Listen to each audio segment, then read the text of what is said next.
धार में 7 जिंदगियों की जीवन लीला खत्म कर देने का आरोपी पुलिस की गिरफ्त में है। पुलिस ने आरोपी शुभम दीक्षित को गिरफ्तार कर लिया।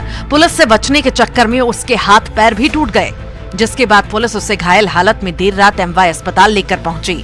आरोपी ने एक तरफा प्यार में युवती की स्कूटी में आग लगाई थी, जो पूरी बिल्डिंग में फैल गई। ये खुलासा मकान के पास लगे सीसीटीवी कैमरा में कैद हुआ है। फुटेज में आरोपी वाहन में आग लगाता दिखा। बताया जा रहा है कि युवती से उसकी कहासुनी हुई थी। इसके बाद आरोपी ने उसके 2 पहिया वाहन में आग लगाने की साजिश रची। आरोपी झांसी का रहने वाला है। बताया जा रहा है कि आरोपी साल भर पहले ही इंदौर आया था और 6 महीने पहले तक इसी बिल्डिंग में किराएदार के तौर पर रह रहा था। पुलिस के मुताबिक मामला एक तरफा प्रेम संबंध का है। आरोपी इसी बिल्डिंग में रहने वाली युवती से प्यार करता है। युवती की शादी कहीं और तय हो गई थी, लेकिन आरोपी उससे शादी करना चाहता था। इसी बात को लेकर दोनों में विवाद हुआ था। घटना के बाद स्वर्णबाग कॉलोनी में सन्नाटा है। एक सरफरे की करतूत ने 7 जिंदगियां छीन ली।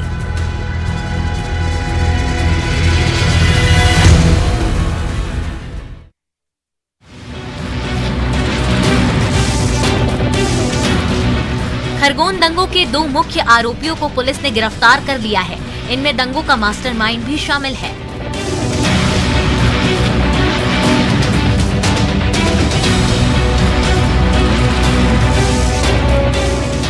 पुलिस ने आरोपी इकबाल बाली को उज्जैन से जावरा से गिरफ्तार किया है। इकबाल दंगे का मास्टरमाइंड बताया जा रहा है। पुलिस ने एक और आरोपी अफजल को इंदौर से गिरफ्तार किया है। ये शहर भाटवाड़ी में दंगे का आरोपी है। आरोपी दंगे के बाद से फरार थे।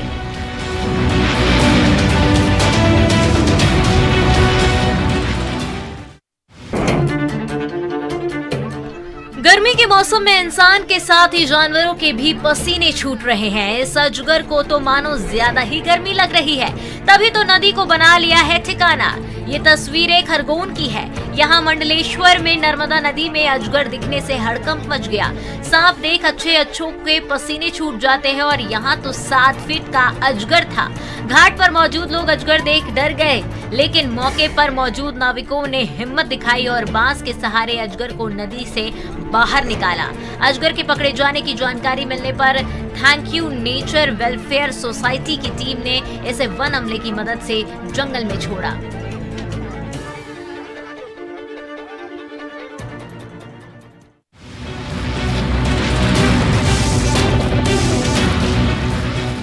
धार में दूल्हे को शेरवानी पहनना भारी पड़ गया। घराती और बाराती में पत्थरबाजी तक की नौबत आ गई।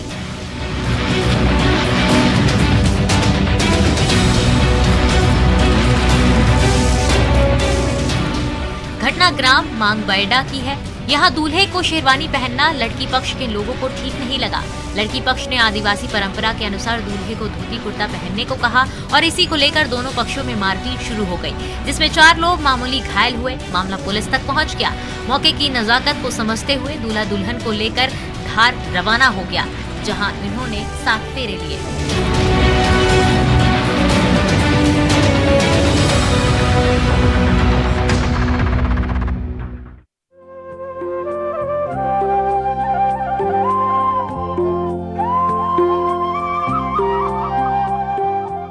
रीवा के देव तालाब शिव मंदिर में मंदिर प्रबंधन ने ड्रेस कोड लागू कर दिया है। मंदिर में अब जीन्स पैंट सहित आधुनिक परिधानों में प्रवेश नहीं मिलेगा।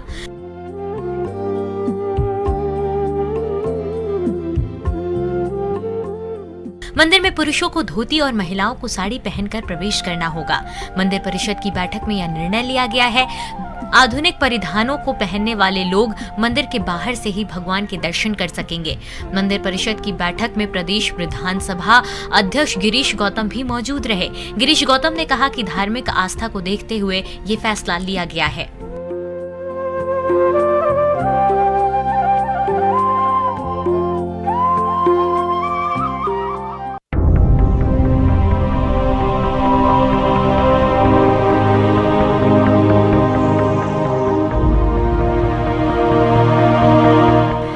नुपुर दहलाने की साजिश के मामले में एनआईए की एंट्री के बाद रतलाम पुलिस भी एक्शन में है। सूफा संगठन के कई संदिग्ध अब पुलिस की रेडार पर हैं। पुलिस सूफा के संदिग्धों की फंडिंग और आइडियोलॉजी के एंगल से जांच जारी कर पुराने रिकॉर्ड खंगाल रही है। ऐसे 40 लोग पुलिस की रेडार पर हैं, जिनमें से कई ज्यादा संदिग्ध हैं और गतिविधियों पर पुलिस की पैनी निगाहें हैं। रतलाम के 3 आतंकियों से निम्बा हेड़ा में 12 किलो विस्फोटक मिला था। इस मामले में मास्टरमाइंड इमरान सहित 7 आरोपी गिरफ्तार किए जा चुके हैं, जबकि 3 फरार हैं। अब मामले की जांच एनआईए कर रही है। इस टीम में सीनियर अधिकारी सहित करीब 30 से ज्यादा सदस्य हैं।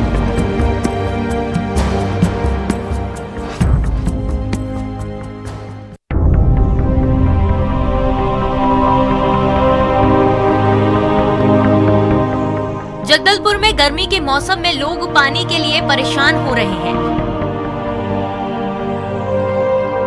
शहर के दंतेश्वरी और दीनदयाल वार्ड में लोगों को पीने का पानी नहीं मिल रहा है। भीषण गर्मी में यहाँ लोग पानी खरीद कर पीने को मजबूर है। बताया जा रहा है कि इन वार्डों में बीते 4 माह से नलों में पानी नहीं आ रहा है और अगर आता भी है तो पीने लायक नहीं होता। पार्षद टैंकर से पानी भेजते हैं, लेकिन ये पानी भी पीने योग्य नहीं है। ऐसे में गुस्साए लोग अपने पार्षदों को लेकर निगम दफ्तर खाली कर बर्तन लेकर पहुंचे। महापौर और आयुक्त को खूब खरी खोटी सुनाई।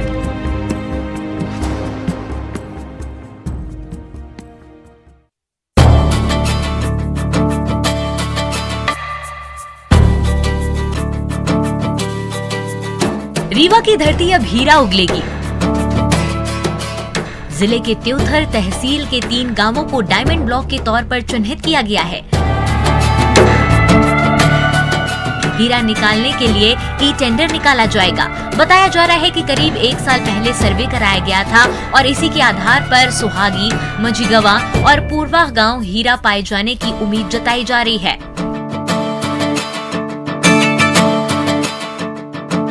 अब इन गांवों की जमीनों में हीरे खोजने का काम किया जाएगा।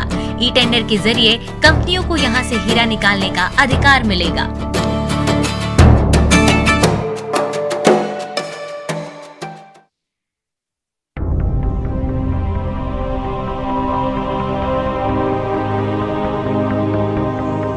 जशपुर के कुनकुरी में सड़क हादसे में मृत व्यवसायी दंपत्ति की अंतिम यात्रा में हजारों लोग शामिल हुए। हादसे में व्यवसायी दंपत्ति की मौत के बाद कुनकुरी में लोगों ने बाजार को बंद रखा। सलियो टोली के पास कार और हाइवा की टक्कर में पति पत्नी की मौत हो गई थी, जबकि 2 बच्चे गंभीर रूप से घायल हो गए थे। पुलिस हादसे की जांच कर रही है।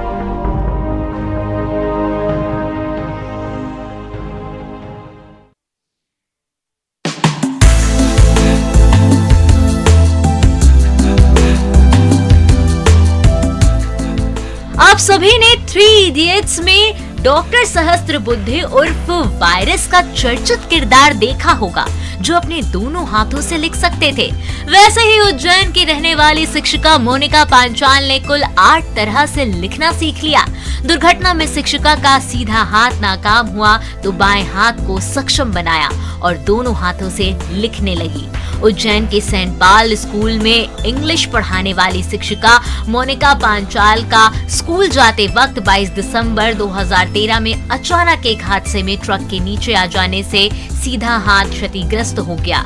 लंबे उपचार के बाद अंततः कोहनी निकालनी पड़ी और चिकित्सकों ने प्लेट्स डालकर हाथ को काम चलाऊ बना दिया। लेकिन मोनिका को मलाल रहा कि अब वे बच्चों को कैसे पढ़ा पाएगी। उपचार के बाद भी हाथ 68% की कार्य क्षमता खो चुका था। फिलहाल 32% हाथ सक्रिय है।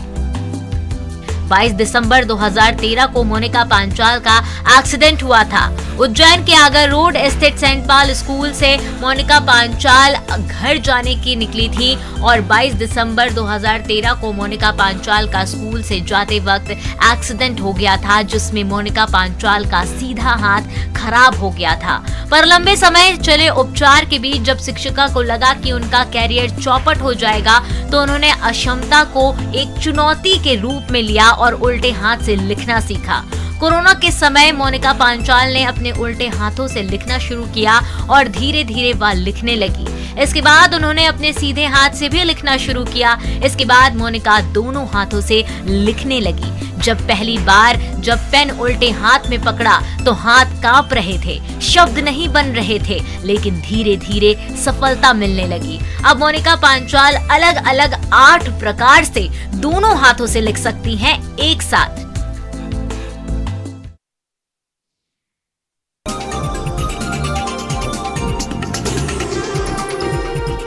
महंगाई के इस दौरान जब इंसानों के लिए खुद का पेट भरना मुश्किल है, कोरिया की जलेबियां बाई मिसाल पेश कर रही हैं।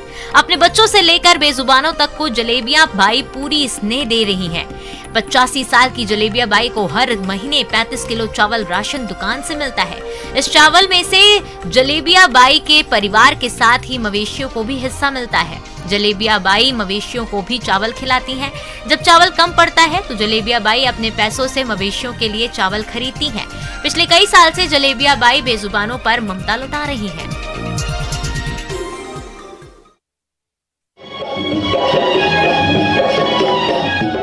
मंडला के रामनगर में आयोजित आदि उत्सव कार्यक्रम में केंद्रीय मंत्री फग्गन सिंह कुलस्ते झूमते नजर आए।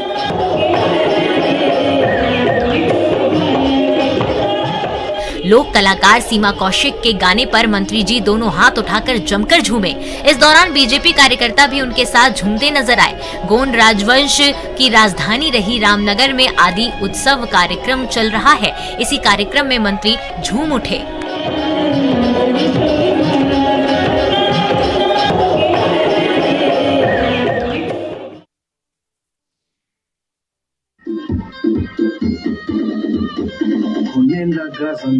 देवास में नगर निगम ने फ्री समर कैंप का आयोजन किया है। खिलाड़ियों की प्रतिभा निखारने के मकसद से समर कैंप का आयोजन किया जा रहा है। समर कैंप में भाग लेने वाले बच्चों में भी उत्साह दिखा।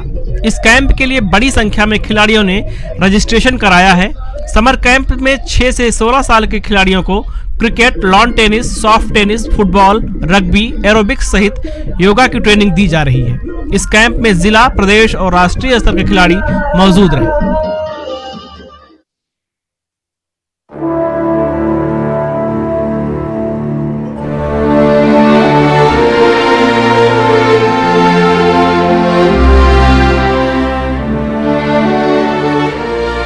रीवा के ग्राम फरीदा निवासी वीर चक्र से सम्मानित शहीद दीपक सिंह की पत्नी रेखा सिंह ने अपने पति का सपना पूरा करते हुए सेना में लेफ्टिनेंट बनने का गौरव हासिल किया।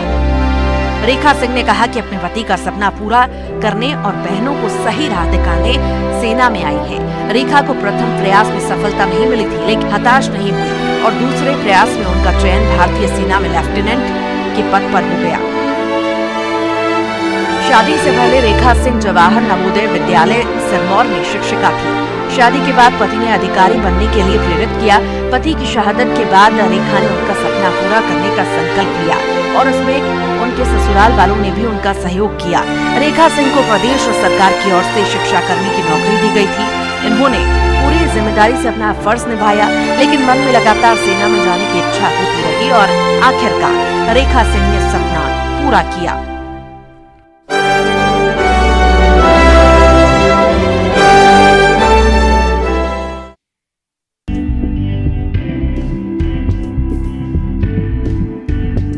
शान से जंगल में घूमता टाइगर। नर्मदापुरम के सतपुड़ा टाइगर रिजर्व ने अपने ऑफिशियल इंस्टाग्राम आईडी पर बाघ का ये वीडियो शेयर किया और लिखा है, safe home Satpura tiger reserve. Park प्रबंधन ने सुरक्षा प्रोटोकॉल के चलते टाइगर साइटिंग के स्थान का जिक्र नहीं किया है। इस वीडियो में बाघ आराम से जंगल में घूमता दिखाई दे रहा है। गर्मी के दिनों में सैलानियों को बाघ का दीदार हो रहा है। बाघ देखने के लिए बड़ी संख्या में सैलानी STR पहुंच रहे हैं।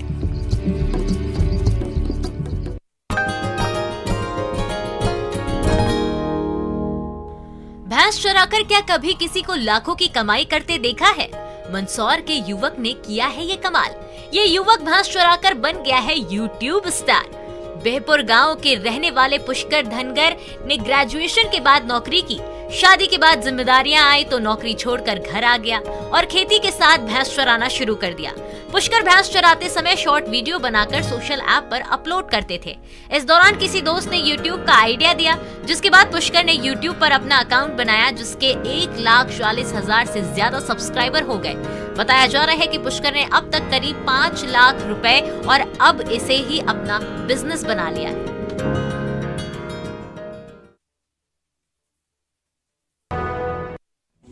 देश में धर्मनगरी के नाम से विख्यात राजसमंद जिले ने सबसे ऊंची मूर्ति स्थापना का एक और रिकॉर्ड अपने नाम किया है। देवगढ़ उपखंड के कामली घाट में श्री मेवाड़ भवन में सिंगल पत्थर से बनी प्रदेश की सबसे ऊंची 41 फीट बाहुबली की मूर्ति का अनावरण किया गया। इस कार्यक्रम के लिए पिछले 1 महीने से तैयारी चल रही थी। जी हां, राजसमंद जिले ने सबसे ऊंची प्रतिमाओं के मामले में एक बार फिर अपना परचम लहराया है। कार्यक्रम की अध्यक्षता कर रहे गौतम चंद बोहरा ने बताया कि यहां निर्मित बाहुबली की मूर्ति दुनिया में दूसरी सबसे ऊंची मूर्ति है। ये 41 फीट की है। दुनिया की सबसे ऊंची मूर्ति कर्नाटक के श्रवणबेलगोला में स्थित है। राजस्थान में पहली मूर्ति है जो सिंगल स्टोन से बनी है। इस मौके पर अपने संबोधन में राजसमंद सांसद दिया कुमारी ने कहा कि सैनिक धरा मगरा क्षेत्र को देश से रेलवे लाइन के जरिए जोड़ने के लिए वो प्रयासरत हैं और जल्द ही इस इलाके में ब्रॉडगेज का काम पूरा किया जाएगा। सबसे बड़ी प्राथमिकता है कि जो हमारा बावली मारवाड़ ब्रॉडगेज का काम है वो जल्द से जल्द शुरू होना चाहिए। टोंक जिले में एक महिला को बंधक बनाकर मारपीट करने और इसका वीडियो सोशल मीडिया पर वायरल करने का मामला सामने आया है। दरअसल पीड़ित महिला थाने पहुंचकर मामले की प्राथमिकी सौंपी। इस प्राथमिकी में पीड़िता ने बताया कि 25 अप्रैल को बस स्टैंड पर बैठी थी, जहां पर चौथू दरोगा ने उसको अपनी पत्नी के कपड़े घर ले जाने के लिए बोला। वो कपड़े लेकर चौथू के घर गई, जहां नंदलाल दरोगा और उसकी पत्नी ने बंधक बनाकर उससे मारपीट की। इस दौरान बीच बचाव करने आए पीड़िता के बेटे के साथ भी मारपीट की गई और वीडियो बनाकर सोशल मीडिया पर वायरल कर दिया। पुलिस ने महिला को बंधक बनाकर मारपीट करने और वीडियो सोशल मीडिया पर वायरल करने का मामला दर्ज कर चौथू दरोगा और नंदलाल दरोगा को गिरफ्तार कर लिया है। मामले की जांच सीओ सुनील मान कर रहे हैं।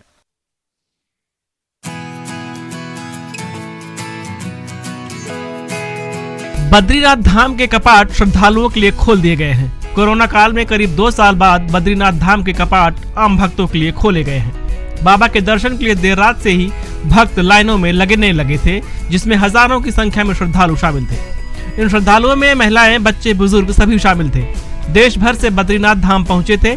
धाम खोलने के लिए आदि शंकराचार्य की गद्दी और भगवान विष्णु के वाहन गरुण जी की मूर्ति तेल कलश यात्रा के साथ जोशी मठ के नृसिंह मंदिर से अगले पड़ाव योग ध्यान बद्री मंदिर पांडुकेश्वर पहुंचा दी गई थी। इस मौके पर बद्रीनाथ धाम को 20 क्विंटल फूलों से सजाया गया।